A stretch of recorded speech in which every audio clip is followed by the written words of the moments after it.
Welcome to Baseball Biz on Deck. I'm Mark Carpenter. With me, of course, is Mr. Matt Germain. How you doing today, Matt? I'm doing excellent. How about you, Mark? Brother, it just can't get any better, or can it? I hope so. It's kind of weird. Folks, you all know we talked before about being down here in Tampa. Things are getting better for a lot of folks, but there's still a lot of challenges for people. And the Rays, as well as everybody else, I want to commend the Rays. I know they had a food drive, or people coming through, rather, I should say, up to the Trop. Some of the players and the front office people were putting together packages for people who would drive up.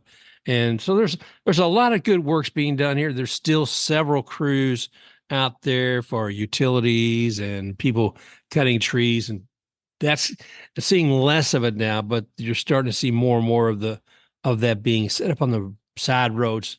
And man, I got to tell you, driving down this even just a half hour ago down 92 and seeing all these big flames out there, people burning all this trash and seeing flames going up as high as 12 feet. And I was like, that looks dangerous, but it's tells of the times. Yeah, the burn pits are a little, scary because I know for a fact that I don't know if you know that the shows that Jon Stewart had on the service people that actually had burn pits that they were operating in, and they ended up having, serious health issues, cancers, and all kinds of things at a very young age and very quickly after they did those burn pits. So burning things is not, especially when you're talking about electronics and different chemicals, and not recommended. Don't burn stuff because it's just going to lead to really bad long-term health issues. And I think another example you can use is the 9/11 sites. Yeah. There's a reason you don't want to inhale that stuff, and you don't want your neighbors inhaling it, or your neighbors. So yeah, I would say don't burn your stuff. Just be patient, get rid of it another way, and be safe. Well, be safe. That's kind of the key. I'm glad you said that too, Matt, because that's something we all have to do. But things are getting better here. You're seeing it day in and day out. This, like I said, there's still people who are going to be in need simply because some of their homes have been either destroyed or filled with water, and now they're filled with mold. So now, starting out with that happy thought, we'll bring it back to baseball and looking at the Rays. Like I said, they're doing some good things, and some of that I was talking about a moment ago, as far as having different things for people to come and pick up. That is happening out there in front of the Tropicana Stadium, or maybe in the back of it. So, there's the water levels have lowered there. I can tell you, Al Lang Field, which is also in St. Pete, right up there on the bay, it must have had sustained some damage and flooding because the Rowdies, the local soccer team or football club, whatever you wish to call them, they are playing their last games down in Bradenton at there's an academy down there. And I thought, wow, that's interesting. But you do what you got to do during this. That's right. The yeah, you don't really have a choice, basically. No. But you've been raising some good questions on Twitter. And one of those, of course, is looking at what is this 2025 going to look like for the Rays? When and where can they play? And, you posit some really good thoughts too. I know last week you brought up as far as Montreal, I'm sorry, Tampa, but we're building a roof here right now with the big O, right?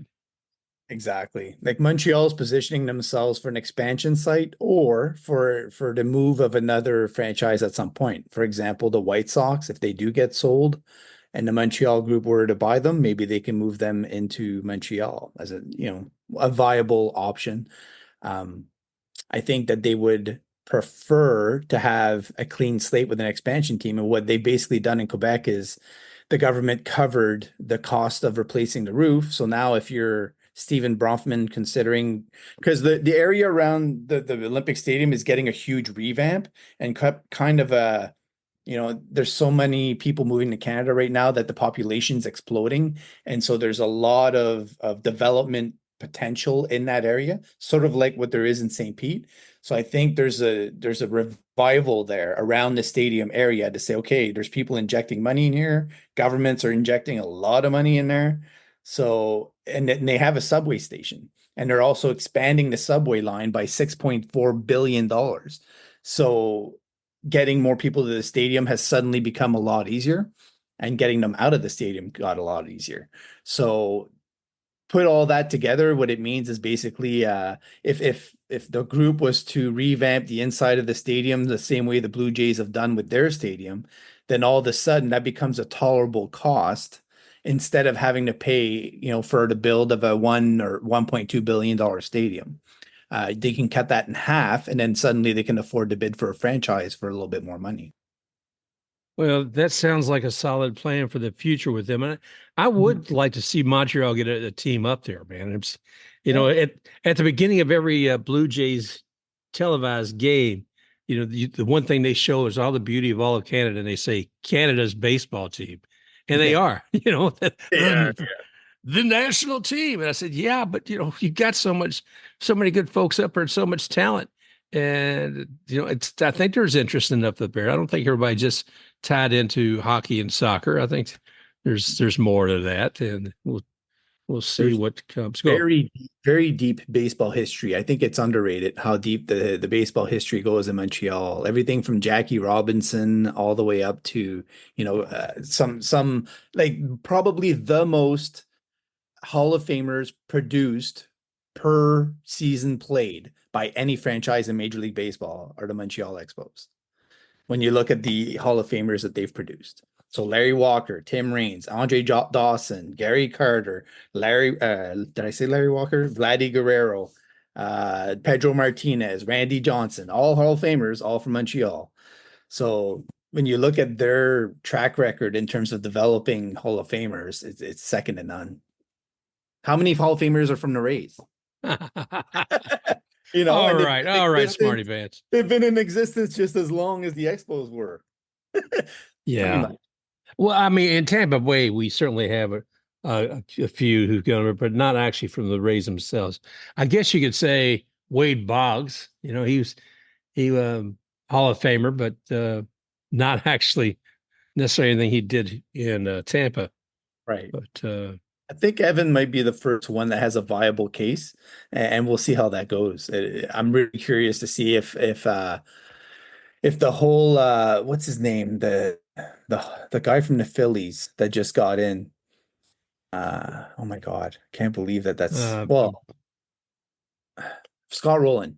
yes, When Scott Rowland went in, I went, oh, well, maybe Evan. But even when you compare their cases together, Scott Rowland has a lot more of things of bling basically to point to, and I think his career might have been a tiny bit lengthier uh, since Evan seems to be done. But I think he has a chance. He has a chance.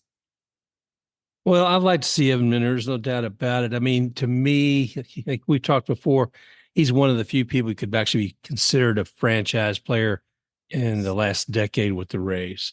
I mean, Mhm. Kiermaier as well, and Yeah. there were people before them, but most recently those two gentlemen. Right. If defense got its due like the way it should, in my opinion, because I'm a strong believer Andrew Jones is a Hall of Famer. Like I don't even understand how he's been left out of the Hall of Fame so far. Like Hmm. 10 years in a row, Gold Glove bet. He defined the way you play center field for a whole generation. I don't understand. All those pitchers in Atlanta were that great because of Andrew Jones and Chipper Jones, of course. But you know, it's one of those sad truths that we don't weigh defense nearly enough when we're considering Hall of Famers. That's true. It's Hmm. absolutely true. I mean, because we look at what happens from the mound sometimes, and we look at what happens as far as at the bat, but that does seem to be heavy. But one of the things we'll talk about too, though, today we'll talk about all the MVPs that we're seeing in the World Series. Hmm. But before we go there, I wanted to look back. We were talking about the Arizona Fall League, Mhm. and today they broke history today, didn't they? With the checking the first, what was it? The first time that automatic check swing. Oh, gotcha. Okay, I didn't know where you were going towards. I was like, oh, well, that's good. Yeah. Yeah. Today was the first day that they had an automatic check swing, and it was they actually put it up on the board up there and everything else to boot. The guy was he was 3-1, and he almost swung, and they looked down to the first base umpire, and he says, yeah, he swung, but lo and behold, he did not per the system. And being 3-1, he took his base right there, man. And there was another one in the same game as well. So that's a new thing starting out there in the Arizona Fall League.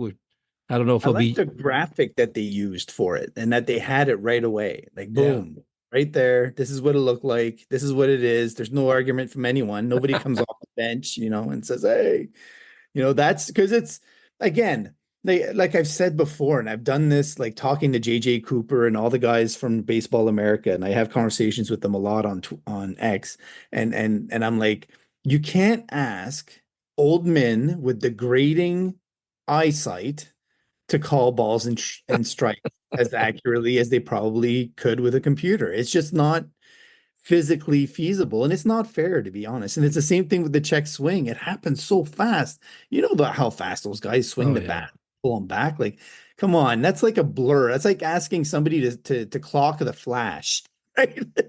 You're not going to be able to. It's ridiculous. So yeah, use the gear, use the information, use the cameras, do it. Like, the fans will love it. They'll look, they'll say, "Yep, that's accurate." Okay, move on. End of story.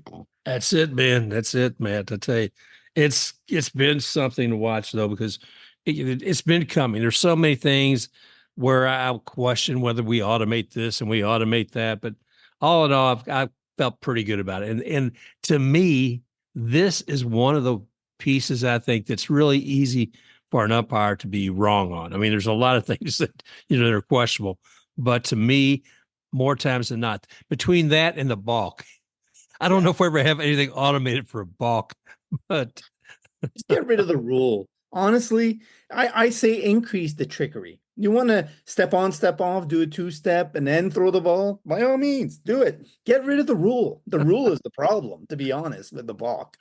Like, I'm fine. You made the bases bigger. You shortened the distance by half a foot. Well, the pitcher gets his own little thing where he gets to dangle and throw you off your game. That's the gift he gets for you shortening the distance.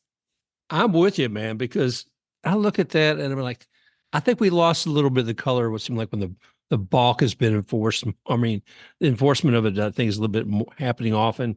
Mhm. I've seen games, and you and I both, where there's been a balk off, and that just doesn't seem right, man. It's just there's something not right about the rule at all. I don't know where it started and why it started, but I just find now, if you look at the game today, first of all, it doesn't happen very often. And when it does, it's sort of like one of those things that just angers everybody. There's nobody that's happy about it. Even the No. team who benefits from the balk are going, that doesn't even seem like a balk. Like, what's the rule really? And then they start digging into the rule again, and they don't even know. Like, it's so obscure. Uh, Uh, get rid of yeah, it. it gives Lindsay a close call sports something to talk about, but Yeah. you There you know, go. oh man. Yep. We were talking to about some of the X-rays before we actually got down to the last two teams in the World Series. Mhm. And it was a D-Rays Bay, I think, put something up earlier today or yesterday, and they were talking about the different guys in there. See if I can remember them all. I know, let's see, we got Brent Honeywell. Mhm. Obviously, we got Kiermaier Yep. and, geez, who's it? Banda, Anthony Yeah. Banda. And let's see who's some of the other ones. Can you conjure? I can't conjure them at the moment, but anyway, I'll see. I'll dig it up a little bit later. Well, on the D Rays Bay article, the one thing that they did talk about was that they said, well, there's none with the Yankees, Mm. and I thought, I don't know, because they were kind of doing it at broad strokes because they were also talking about people in the front office. And I thought, well, that's not necessarily so because I know a guy just signed a minor league contract with them this past week. As a Oh, pit. was that with them or was that with the Red Sox? I can't remember or not the minor league contract. I'm thinking about the coach. There's or not the coach, the front office guy. He's going to be the assistant GM with the Red Sox. Yeah, yeah, Uh, you're right there. But now this one, Brett Phillips.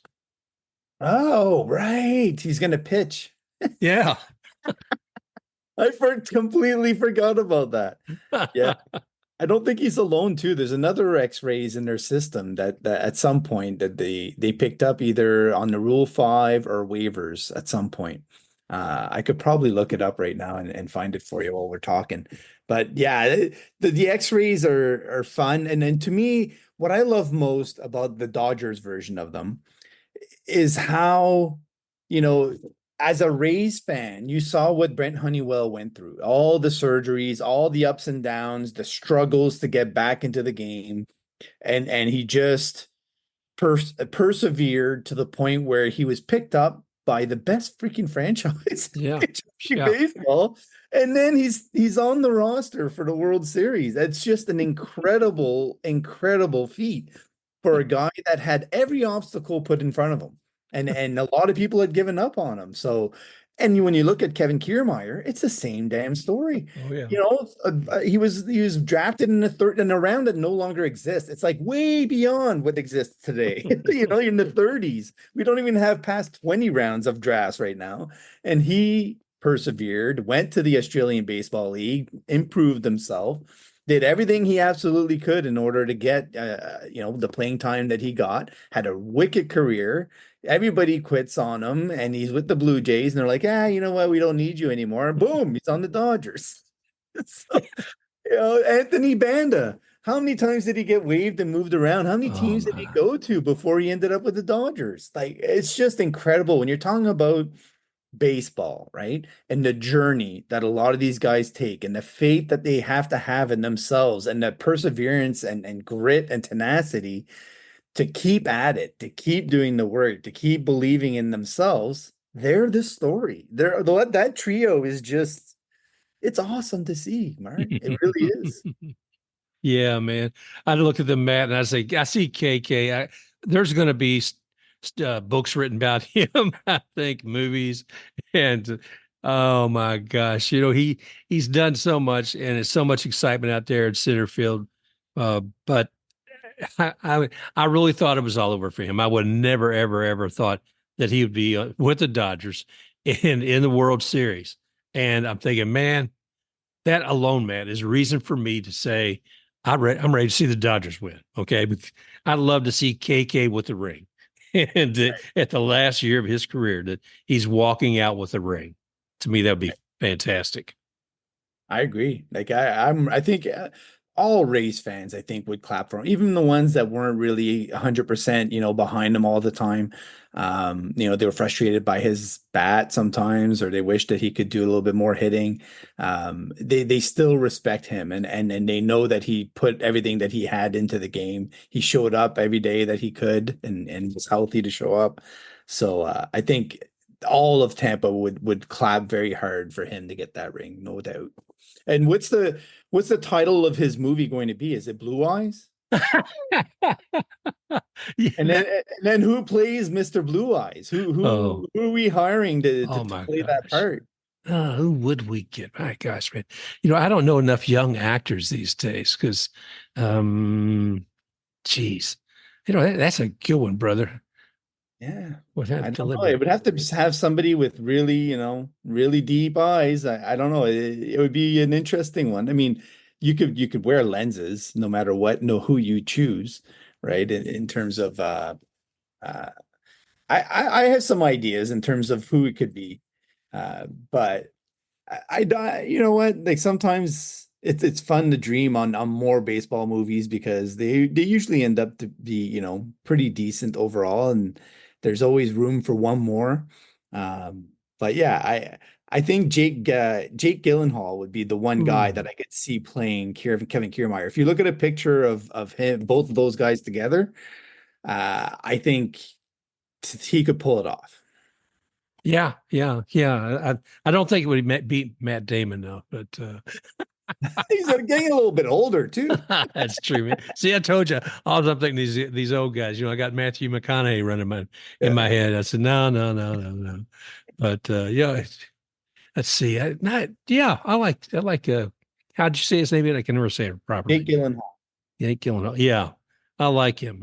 Every time since I first saw him playing Mysterio in Spider-Man. Right. So He's got that stare, that intense stare too, where and he just got really he did a movie Roadhouse, so basically yeah. the follow on from Patrick Swayze. Hmm. So you know he can get in shape to run center field, right? And then you're like, all right, we want you to dive in this direction. Okay. Jeez, I love it, brother. Love it. Uh, yeah. One thing I want to talk about is what it takes to get to this World Series. And I'm looking at a commitment. I don't know if you saw who was who was it? Nestor Cortez, man. He's been out with an injury and he says, I'm ready. Bring me back in. Bring me back Yeah. in. That Yeah. quote where he said, if I get a ring and I have 1 year out of baseball afterwards, that's fine, right? Yeah. I mean, this is a guy who still he can't be a free agent yet. He's still under a contract with that. And that goes with a thing you and I've talked about before. These young arms, by the time they hit free agency, they're lucky to still be able to throw well. That just shows his commitment to that. And I was thinking about that ring because who gets rings? And I know the players and the coaches do, but they say really above and beyond that is decided by the winning team. Right. If they want to give some to the ball boys or the front office, they can do that. Right. And they get a percentage as well. So they'll vote on the percentage of how they split the bonus up, for the once it's decided by the league, they'll say, okay, we're giving you guys this much in bonus. And then they'll say, okay, well, how much percentage should all these guys get? These guys, these guys, these guys, and it goes all the way down. Yeah, it's pretty crazy, when you think about it. I'm glad that they do actually give those folks a chance to participate with it because my gosh, they've been so much a part of that season for the team. Mhm. And let's see, man, where is it here? Pardon You're me. talking about X-rays that would get rings. Okay. So if the Dodgers were to win the World Series, these are the X-rays that would get rings.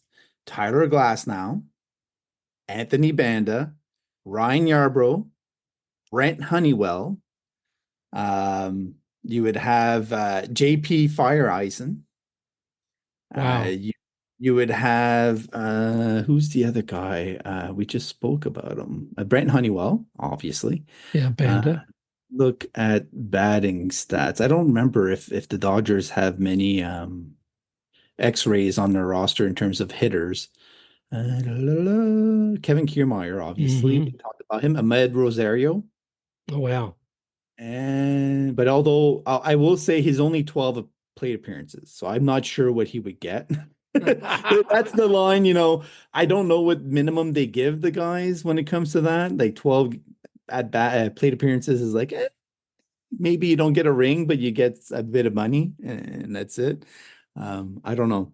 I don't know how that works exactly, but oh, it's just interesting when you look back at the Rays roster from 2021, I think. All of those pitchers were on the Rays that I mentioned.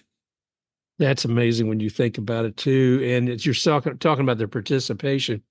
Mhm. I saw one story where they were talking about different levels of rings. So there's the rings that the team gets, and some of them are saying they got an A level, a B level, and a C level ring. And they can do up to like 500 or 700 rings. I mean, that's what MLB will let them do, if I remember correctly, Right. which just seems like nuts to me. But hey, oh, let's see what else we have here. Oh, just just thinking about going to this games. Okay, my brother went up there and he got to see the Mets playing the Dodgers last week, and sitting up there in the nosebleed section. But he was able to go watch that game. I was very envious. And there they are. And somebody asked them, "Are you all Mets fans?" They said, "Today we are." Yeah. Yeah, we're not going to not be. And there was one a few rows in front of them. He had his Mookie Betts jersey on, and he was certainly an anomaly amongst all the other folks there. I don't think my brother, any of them were wearing any gear. and he was there filming the entire time. And when Mookie struck out, all the fans around him said, "Hey, did you get that on there too?" It's like, oh, but it's something. And when you think though, now World Series ticket prices, I just did a glance earlier today at Game 3, the Yankees and Dodgers, and the range on Ticketmaster was from $1,320 to $5,093 per ticket. Right. Wow.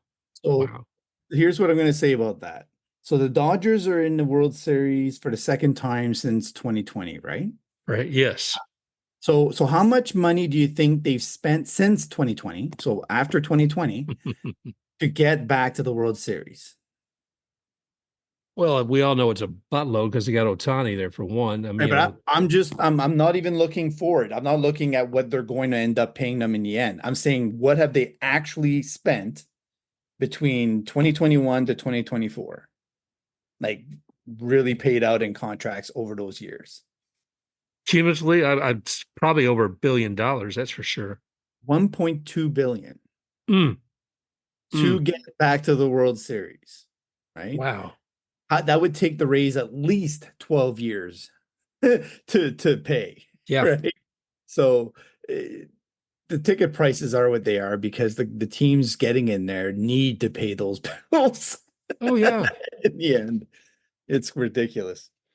Well, think about what the Yankees got going right now. I mean, they've got Judge, and they're paying him finally, a decent wage now that he's a free agent. Also, think about who's going to be a free agent next year, and that's Mr. Juan Soto.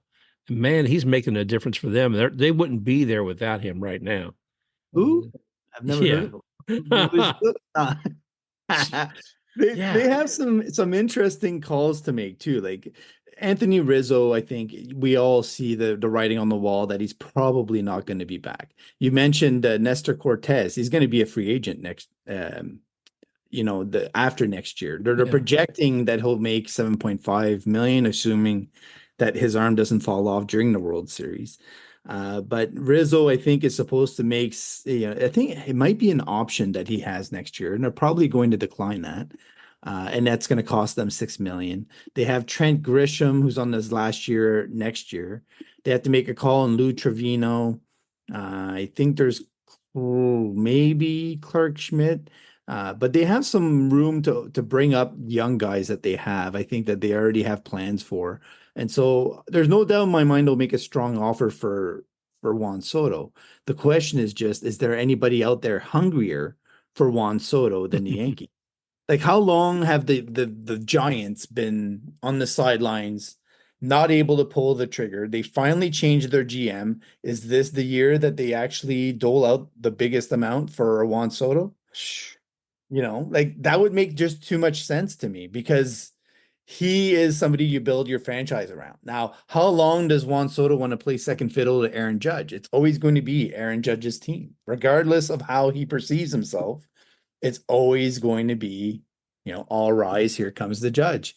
So I don't know. I think if the Giants offer enough more to compensate Soto for the lack of market in comparison to what he would get in New York, I think he would definitely follow the money and go to. That's just one example of many that could happen.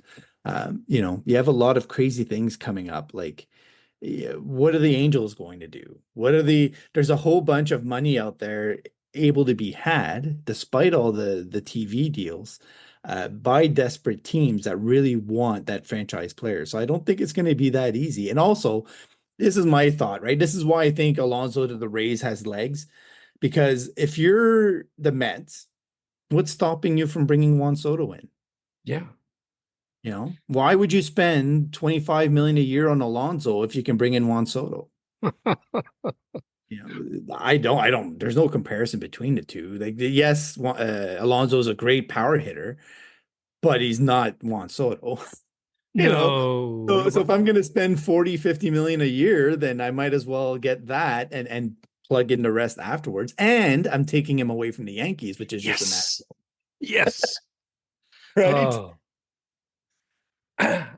Oh, Matt, I can't even begin to imagine if the Yankees don't keep him. Can you imagine what the fandom would be like against that front office if they do not keep him next year.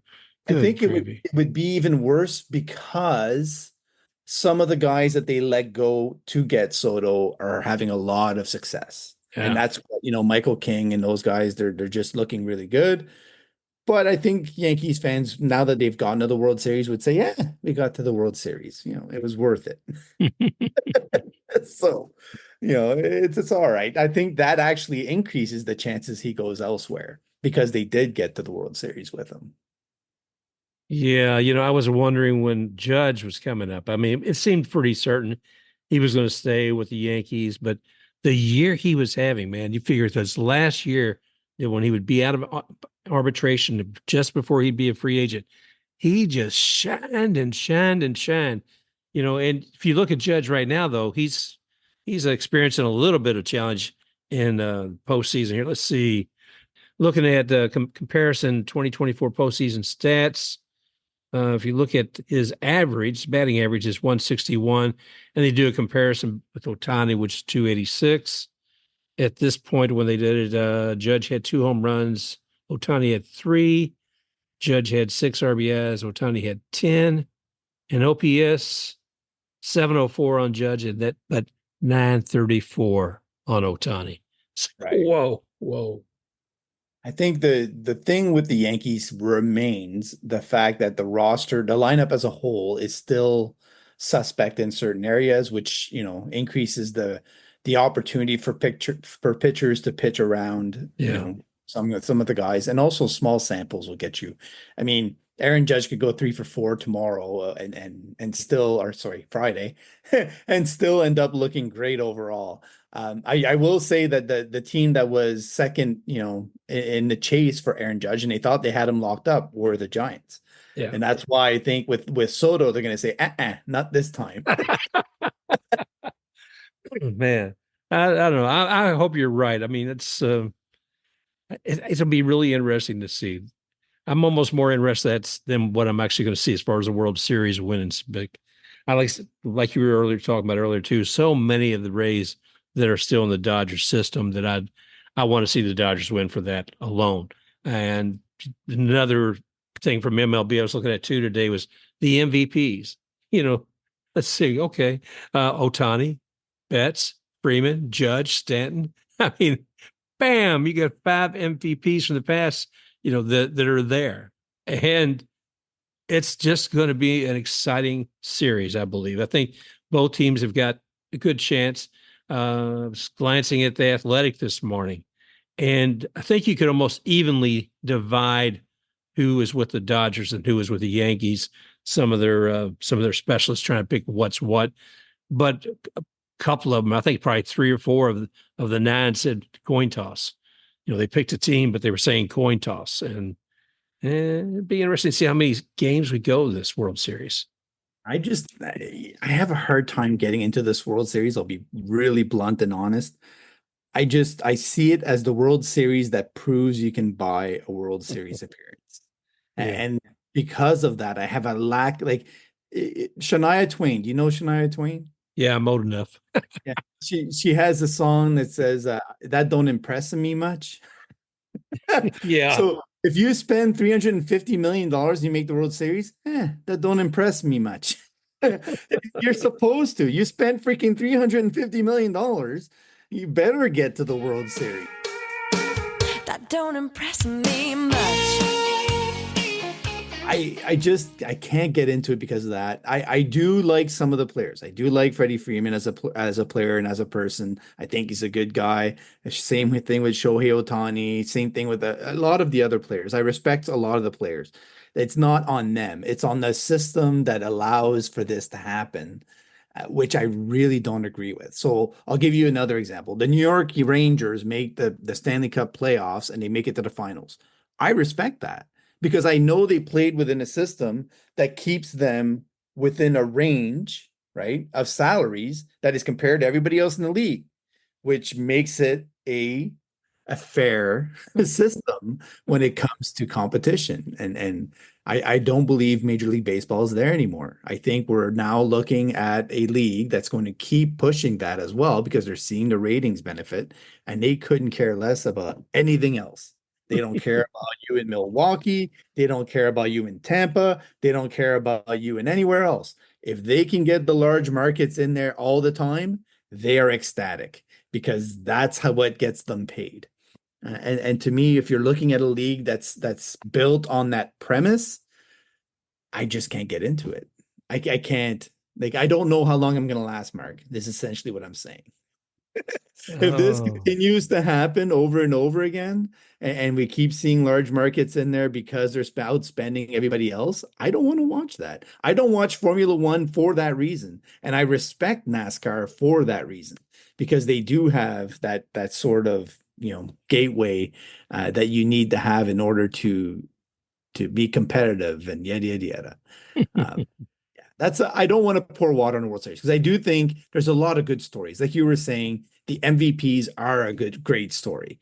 The fact that the teams did spend the money that they had, they didn't sit on it. We've saw in previous years, the Yankees, you could say pocketed hundreds of millions of dollars instead of spending it.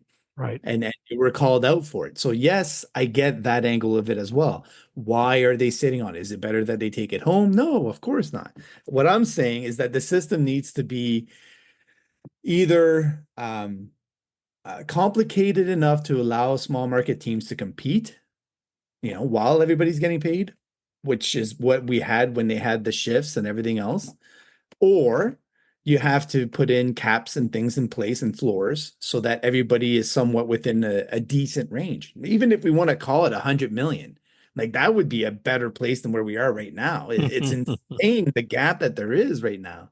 You're talking about the Guardians were ousted. They spent 70 million and they were up against a team that spent 358 million. Yeah. Like, come on. Like, what are we doing? That's like watching Mike Tyson beat up on on your little brother. It just, what are you doing? It doesn't make any sense. So I was hoping so badly that we would have one Cinderella story to keep following. Unfortunately, it didn't happen. And we're seeing, like I said, we're seeing the worst of it, which is MLB getting the proof that they want it, which was that the ratings are going to be there if you have two large market teams outspending everybody and getting in there. Well, I'm with you, my friend. It's I always hated when I see the last Cinderella leave leave the ball. And we kept watching the brackets for the postseason. And I'm so glad to see Guardians. I said, come on, Guardians, come on. I want to see you guys please stick in there. But it didn't happen. And that's not to say they didn't put forth the effort. They did. But pocketbooks can really strengthen the talent out there in the field and on the mound. So that's what it comes down to. But I do want to bring up again, between games 2 and 3 on the MLB network, there is going to be a special documentary called See Her, Be Her by Jean Fruth. She's this fantastic photographer, and its focus is on women's baseball. Right. And it's, I want to continue to remind folks about this, because I've seen her work before, and it's just amazing. I mean, the stills that she's done. She has some books out there. And by the way, if you like music, I saw one of the Stones that she had at a concert that it's like, I gotta have that. I've got to have that photo. So, but the documentary is really great. It covers everything from, like, one of the first women announcers. You have ladies from the All-Americans out there, like Lois Youngins, and who's the other one? Maybelle Blair. You also have people who actually been on the show before. Maggie Meidlinger, who does something called, Baseball at Heart, where she goes even to other countries like Uganda and works with them and helps ladies there with the game. It's just so exciting to see all of that going on. Seeing people like Veronica Alvarez, who's a coach with the minor leagues for the Oakland A's. There's just some really great talent out there to be seen. And so take your time on that day between games 2 and 3 and check that out. It's well worth seeing. Let's see. I would like to come back to the Rays world here again, my friend, and say, what's happening with the stadium? What are we looking at as possibilities, when and where these boys will be playing this year? I know you put the question out there too, and you've got a lot of different pieces of feedback, and some of them just some nasty noise from people who don't like the Rays. But there were some good suggestions too. I was wondering if you could share some of that with us. Sure. So, uh, I lived through the end of the Montreal Expos, and one of the things that they did, I think everybody knows, or that was around at the time, unless you're a young person, they ended up going to Puerto Rico, and so I know the Rays are not going to sign a contract and play all their games in Puerto Rico, right? But they could go there for a certain period of time in order to play some of their games, for, I don't know, 2, 3, 4 series. And what they have down there is the Hiram Bithorn Stadium, which has over 18,000 capacity. Ooh. They would be able to, I know baseball's trying to branch out, right? They're trying to play more games around the world so that it would improve that profile. They could choose the games at a time when the Rays are generally getting more rain than they normally would elsewhere, and so kind of mitigate that a little bit. There's also the option of what's the summers like in Nebraska? Are they extremely hot or are they tolerable?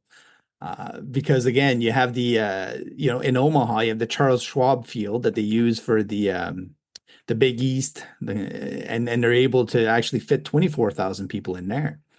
So I could see that as a strong option to play 2 or 3 series, maybe a bit more. Another place that I could see, like any of the NCAA larger stadiums. There's another one that's in Mississippi. I think it's called the Duty Nobles Field. It's about 15,000 capacity. And so they'd be able to fit a good amount in. There's Smith's Ballpark in Salt Lake City. We know Utah is trying to get a baseball team eventually. So in midsummer, that one would be a viable candidate to host, a couple of series. But like I told you before we started talking, I don't see the Rays venturing too far away from Tampa for the majority of the games. So whether it's Orlando, whether it's Charlotte, whether it's Al Lang, I know you mentioned Al Lang. I think, they're going to want to stick close to home for, I don't know, at least half, maybe 2/3 of the games. I just think there's also the opportunity to kind of have a cash in, I guess you could call it, by playing at other stadiums when it makes sense, to cash in a little bit more fans and also protect yourself from some of the weather related issues you can get in Florida in July and in August. I like that. I mean, it's unfortunate, this whole circumstance, but it does offer up different kind of opportunities. It's saying, okay, what can we do? You can broaden awareness of the game in some of those places that really haven't had baseball there, and some of the larger stadiums elsewhere. We got so many transplants down here in Tampa who carry the love of their own team, so many from New York and so many from Boston. And I'm thinking the kind of the reverse of that by sending the Rays out, and whether they goes to Nebraska or some other places, would we cultivate fans for Tampa Bay in other states?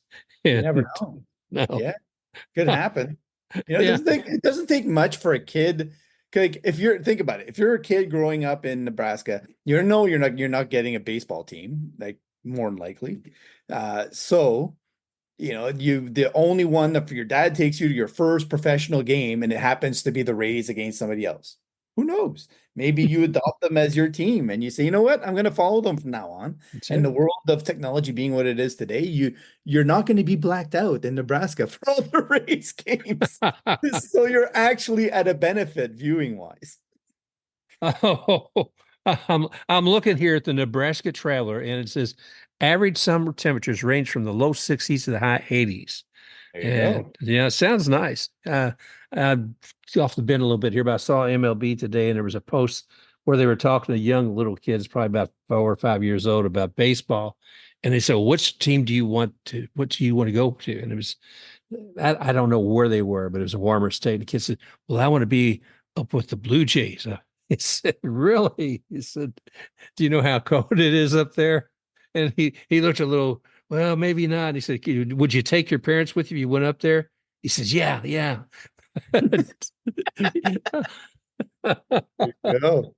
He's ready, man. You know, he's already bought into the Blue Jays and he's ready to travel. So who knows? Maybe we'll get some new folks too coming to Tampa through all this terrible, mess. Yeah. Yeah, and the other thing that the part that I want to know, and I'm kind of most curious about, I guess, is first of all, are they going to replace the roof, or are they just going to tear it off and add the drainage that they would require? Like, what option are they going to go with? Are they just going to start tearing it down early and start the build, try to speed that up as much as they can and just deal with it for 3 years and say, you know what, paying, I don't know, what do you want to call it? $5 million, $10 million for a makeshift roof that's going to last 3 years before you tear it down? Is that really worthwhile? Like, I don't know. I don't know what the cost. They're going to have to do a cost analysis and go, okay, well, what's the better way to spend the money? And is it more of an advantage for the development in the area to tear it down early? Like, and really, because it's owned by St. Pete, right? So they're the ones who are going to have to make the call and have to say, well, we have a lease with the Rays for this many games. It's going to cost us this much to put the roof on again. We're going to have to absorb the cost. The Rays aren't going to pay us for it. So is it worth it for us to do that? Or do we just rip up the lease at this point and say, you know what, you can play your games, wherever you want? Maybe they can use a bit of muscle to say Al Lang would be, the priority. I don't know. But yeah, that angle, from the St. Petersburg side of it is interesting. It's sort of I don't know what those numbers look like in terms of rebuild. I don't think there's many contractors out there that have rebuilt this kind of roof. Like, No. who do you hire? Like, I don't know. And are they even available with the work that needs to be done in the area? Like, there's so many ingredients in this. I remember years ago, I was in Louisville and there was a Volkswagen dealer. And Volkswagen was coming and telling all the different dealerships they had to modify how their buildings looked. And this one particular dealership, everything stopped as far as production because not the cement, but it was a special type of product that you would use for the walls. And it was exactly what they needed, for the Pentagon and other places, so that any of those resources were going to be used somewhere else long before they were going to be used to modify a VW dealership. So the same thing that you're saying here is that, there's plenty of other things that need attention as far as housing and such. And the roof of the Rays is a luxury at best, Right. So I don't know, Matt. I mean, there's season. I can tell you, I mean, the rain, when it comes down hard sometimes here during the hurricane season. Yeah. It Yeah. it's driving through, it's just unimaginable sometimes. It's like driving through a sheet of rain for a long distance. So there would I can't even begin to imagine the mechanics of what they would do without a roof. And the idea of St. Pete saying, we're not going to spend that. We're not going to spend 5, 10 million, whatever it takes to get this thing done for a stopgap. We should probably talk to Colleen Wright, see if she can share more with us about what's going on in the mind of St. Pete, councilman and mayor over there on this. Right. It's a big decision because, I mean, there's so many ingredients involved and so many, like you said, important needs that need to be met. I don't know what the like every city has contingencies. They have ways of getting funding from other avenues for different things. And sometimes there just happens to be a bucket of money that you can only spend on this kind of thing. So maybe the money is there and it can only be spent on that kind of thing.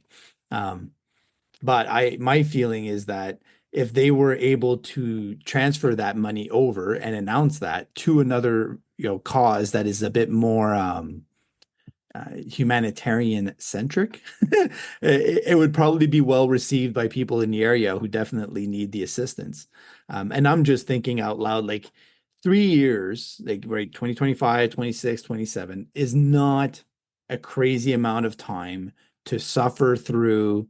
The Rays have been what? They've been dealing with the trop now for how long? Like, with Stooge threatening this, threatening that, doing this shift. Like, it's been forever. It feels like forever. So 3 years is a blink of an eye. You're looking at the seasons that they would have to juggle things for a bit. And you know what? If anything, it puts the Rays more in the news than they otherwise might be. So it's a marketing, opportunity more than anything else in my mind. So if I'm the Rays, I'm like, no, no, no, no, no. Spend the money on other things. We'll deal with the scheduling issues and we'll deal with the stadium issues wherever it is that we decide to set up some half routes. That'll probably cost less. And we'll make this a marketing dream until we actually get the new stadium in place. Well, I like that positive look toward it, Matt, and I hope that's the case. It's part of me is wondering too what ideas will be coming up. Just like we've seen in the past, all these designs for a new stadium. Mhm. Can you imagine? There's probably engineers sitting there with pen and pencil right now on a draft board trying to figure something out, whether it be a drainage system or some other type of temporary roof. It's going to be interesting to see how this comes into play over the next couple of years. A giant umbrella with the pole right behind, right between second and base and shortstop. I love it. Absolutely love it. All right. And you can take it down when the hurricane passes through. Oh, wow. Oh, is there any other good stuff we should cover today, buddy? The interesting thing, Xavier Isaac is playing in the outfield in the AFL. I don't know if anybody knows that. He's playing right field tonight. Trey Morgan's doing extremely well, leading off for their team, and he's hitting 400. He had a double, a hit, and a walk today. The Australian Baseball League kicks off on the 14th of November, so that's coming up around the corner, maybe 3 weeks away. And with the World Series starting on Friday, that basically means we're just under 2 weeks away from transactions, bonanza when it comes to, teams doing their extreme makeovers. So it's going to be fun. Like the World Series is going to be fun. Enjoy it. And I'll be the old man basically in the top deck, just So, yeah, I'm moving on. I'm in 2025 mode, Mark. I hear you, brother. I'm all about it. So a lot of good things going on. I'm glad you're seeing what's happening out there with the Arizona League and looking forward to seeing the Perth Heat in Australia here in a few weeks too. So fun things to come. All right, my friend. Well, if that's it, let's go ahead and give her a wrap. And thank you, everybody, once again for joining Matt and I here today on Baseball Biz on Deck. And we look forward to talking with you all again real soon. Special thanks to X-Tech RUX for the music rocking forward. Remember, you can find Baseball Biz on Deck here. You can find it on Twitter. You can find it on YouTube. You can find it on Spotify and wherever you look online, we're there. All right, you ready to go, Matt? I'm ready, buddy. All right. Enjoy the rest of the week, everybody. That don't impress me